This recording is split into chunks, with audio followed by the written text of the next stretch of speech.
তরুণদের গবেষণা করে আত্মকর্মসংস্থানের দিকে নজর দেওয়ার আহ্বান জানিয়েছেন এলজিআরডি মন্ত্রী মির্জা ফখরুল ইসলাম আলমগীর।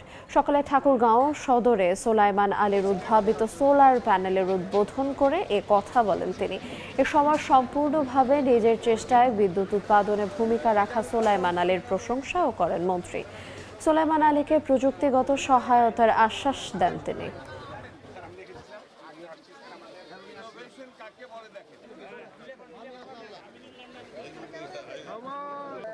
ওই সাইকেলের মেকানিকি করতে করতেই তিনি প্রযুক্তিটা উদ্ভাবন করেন। এই প্রযুক্তিটা তিনি ভাবেন যে এই সোলার দিয়ে বিদ্যুৎ উৎপাদন করলে অনেক বেশি সাশ্রয় হবে। শিক্ষিত ছেলেদেরকে বারবার করে বলি যে নিজেরা কিছু করার চেষ্টা করো। আজকে দেখেন উনি একজন সাধারণ একজন সাইকেলের বেকার মধ্যেও কোথায় কোন জায়গায় নিয়ে এসছেন নিজেকে।